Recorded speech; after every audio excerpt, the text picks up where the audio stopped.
లేకపోతే మీ అంత నాలెడ్జ్ మాకు ఉండదా? బహుశా మీ అంత మీడియా మాకు లేకపోవచ్చు, లేకపోతే మీ అంత డబ్బులు మా దగ్గర లేకపోవచ్చు, లేకపోతే మీ అంత కన్నింగ్ క్యారెక్టర్ మాకు లేకపోవచ్చు. కానీ మా దగ్గర కొద్దిగా గొప్ప నిజాయితీ ఉందిగా, మా దగ్గర కొద్దిగా గొప్ప నాలెడ్జ్ ఉందిగా, మాట్లాడగలిగిన సామర్థ్యం ఉందిగా. మాట్లాడటం లేదు అంటే అర్థమైంది అంటే మూలిగే నక్క మీద తాటికాయ ఎందుకు వేయటం? ఇప్పటికే చచ్చిపోతున్నారు బాబు కొడుకులు పవన్ కళ్యాణ్.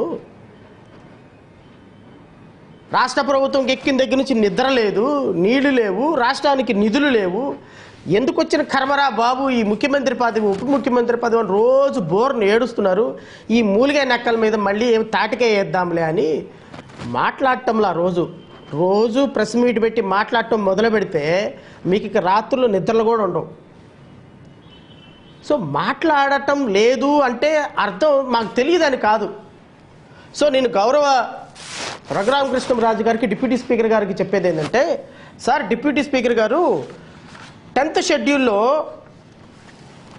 5 అనేటువంటి ఒక చాప్టర్ ఉంటుంది సార్. 10th షెడ్యూల్లో అధికరణం 5, notwithstanding anything contained in schedule, a person who has been elected to the office of the speaker or the deputy speaker of the house of the people or the deputy chairman of the council of the states or the chairman of the deputy chairman of the legislative councils of the state or the speaker or the deputy speaker of the legislative assembly of the state shall not be disqualified under the schedule A if he by reason of his election to such office voluntarily given up the membership of the political party to which he belonged to immediately before such election and does not, so long as continues to hold such office, thereafter rejoin that political party, become a member of another political party.